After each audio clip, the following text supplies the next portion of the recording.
What's up YouTube, Brownie here, coming to you with another video, and today we're going to talk a little bit about using Mockman with TBB. I know it sounds counterintuitive, and it is, because it doesn't really work that well.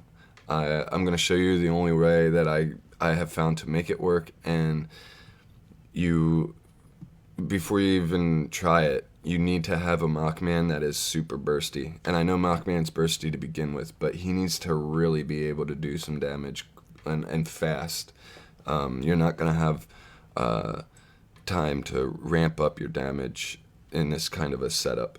So when I was thinking about using Betty, I decided that, well, I was thinking about what do I need, what issues do I need to overcome, and the big obvious one is the switching stances with Mockman. You know, because once he gets into his blue stance, he's not going to switch back if Betty's on the team. She's just going to keep everyone CC'd, and he'll never take attacks. So he'll just be doing his defensive, active, and basic, which it can put out damage, don't get me wrong, but if you're, you know, really high up there in content, that might not it might not be enough damage in things like campaign or whatever, in chapter 7 campaign and whatnot. So so yeah, that's the major hurdle we need to get over, and I'll show you the team that I've been using with these two heroes. It's pretty much the same as my other team, except I replaced Freya with Betty, and yeah, it works great. I just used this team to beat depth 28, all the nightmare levels, and I will easily be able to beat 29 and probably 30 with this setup too. We'll find out next week, I guess, and I'll report back. But basically the gist of the team is Betty hopefully gets hit, you know, really early in the first round, CCing the whole enemy team, which frees up my Mockman to just do a big old active, hopefully kill at least 2 of the heroes that he's hitting, or at very minimum they all get down to like tiny bit of health. And then I'm getting actives from the rest of my team because they're all, you know, doing energy feed. I got demon bells and mirrors on everybody. So I'm trying to pump as much damage into Mockman as possible, like as much power into Mockman as possible with the mirrors and over energy feeding everything I possibly can to get more damage, because it's all about the burst, because you're only gonna get like 2 actives. You might get super lucky and get 3 actives off, but 9 times out, or I'd say 95 times out of 100, you're only going to get 2 actives, and sometimes you only get 1. You'll see some fights here where I have some examples of things happening. But yeah, that's basically what your goal is to kill as many of the enemy as you can with the first 2 Mockman actives.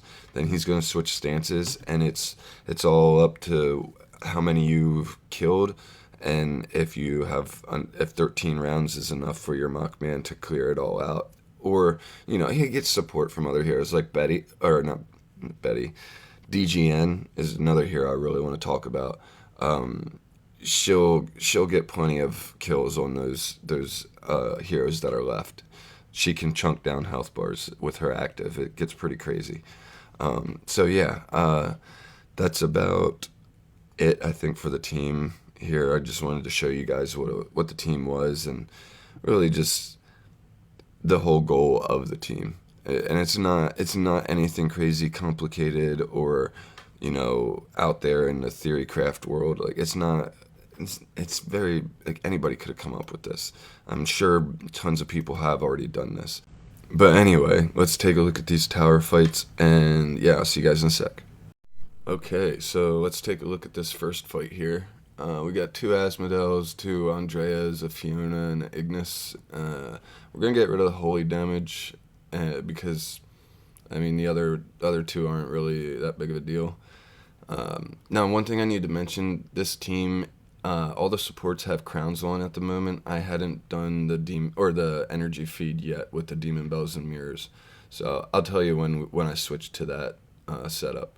So here we have Mockman doing a huge active, gets a lot of chases, and that can be bad because you'll see he has a basic attack next round, and he's going to go into his blue stance. So that's awful. This I think I still win this anyway, but had this enemy team been any stronger at all, or had some kind of CC immunity, things like that, I would be totally screwed. And Betty also was able to keep my team alive long enough that the buffs and debuffs that they put on the enemy and provide me allowed me to survive that active from the Asmodel right there. Because normally that would wipe out like a whole team.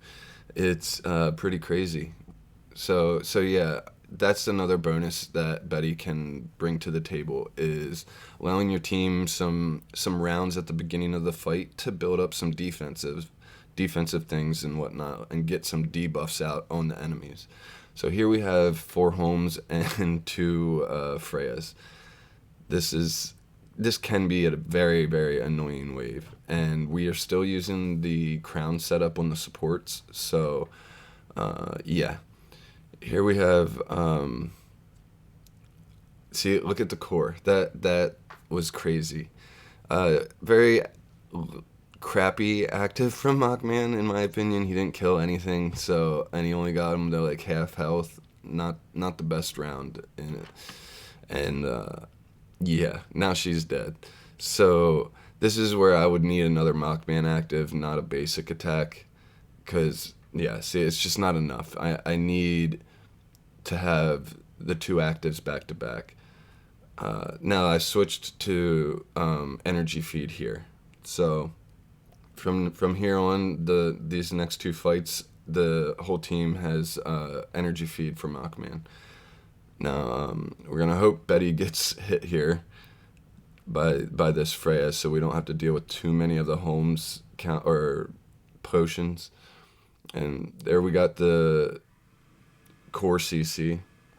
Got a decent active from Mockman. He's got them 3 down pretty low in health, and we're gonna energy feed him and give him another active here, and that's gonna clear out all the Homeses, and he'll have no problems finishing out these Freyas in his defensive stance once he does actually switch. This was one of those times where he actually got 3 actives, which is incredible. That hardly ever happens. So it's not always the bad thing if Mockman only does 3 chases. Sometimes that's a good thing because you get more rounds where he doesn't active. Yeah, there's just so many little things about Mockman that can change a fight, or yeah, just completely change the outcome of a fight. Okay, so this next fight is going to have a really good example of Mockman and the energy feed, so let me pause it. This is why you want to have energy feed, because you're going to see Mockman do a huge active here, and if I didn't have the energy feed, he would be back in his blue stance in no time. So yeah, just watch this here. It max chases, and if you remember back to the Asmodel fight, he did a basic in round 2 and switched right to blue. That's what would have happened in this fight too, but we were able to get the energy feed and get the active off that we needed to win the fight.